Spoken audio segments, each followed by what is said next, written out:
मधुमक्खी, तितली और मक्खी की दोस्ती। एक हरे भरे बाग में मधुमक्खी, तितली और मक्खी तीनों साथ साथ रहते थे। उनका दिन फूलों के बीच घूमते हुए मीठे रस का आनंद लेते हुए बीतता था। हालांकि तीनों का स्वभाव एक दूसरे से अलग था। मधुमक्खी मेहनती और समझदार थी।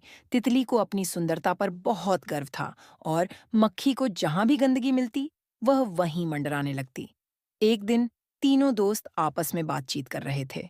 तितली ने अपने पंख फैलाते हुए कहा, मुझे देखो, मैं कितनी सुंदर हूँ। लोग मुझे देखकर खुश होते हैं। मेरा जीवन सबसे अच्छा है क्योंकि मेरी सुंदरता ही सब कुछ है। मधुमक्खी मुस्कुराते हुए बोली। तुम्हारी सुंदरता तो ठीक है, पर मैं सबसे महत्वपूर्ण काम करती हूँ।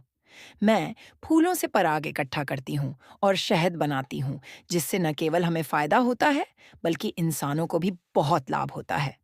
मेहनत ही सबसे बड़ी चीज है। मक्खी ने ठहाका मारते हुए कहा। तुम दोनों बेकार बातें कर रहे हो। मुझे देखो, मैं कहीं भी जा सकती हूँ, चाहे वह गंदगी हो या मिठाई।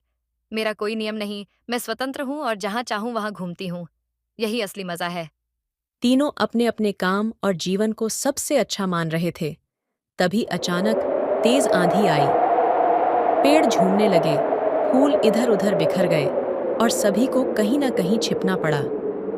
आंधी खत्म होने के बाद तीनों फिर से मिले। तितली ने दुखी होकर कहा। मेरे सुंदर पंख तो इस आंधी में बुरी तरह से टूट गए। अब मैं इतनी सुंदर नहीं रही। मधुमक्खी ने उसे सांत्वना दी और बोली। तुम्हारी सुंदरता चली गई, लेकिन मेहनत और समझदारी कभी नहीं जाती। मैं अपने छत्ते में जाकर शहद इकट्ठा करूंगी, ताकि हमें भूखा न रहना पड़े। मक्खी भी परेशान थी। उसने कहा। मैंने कभी गंदगी के अलावा कुछ नहीं देखा, और अब आंधी के बाद मुझे कहीं भी साफ जगह नहीं मिल रही। मुझे लगता है मैंने अपना जीवन बेकार की चीजों में बर्बाद कर दिया। मधुमक्खी ने मक्खी की बात सुनकर कहा, सही समय पर सही काम करना ही सबसे बड़ी समझदारी है।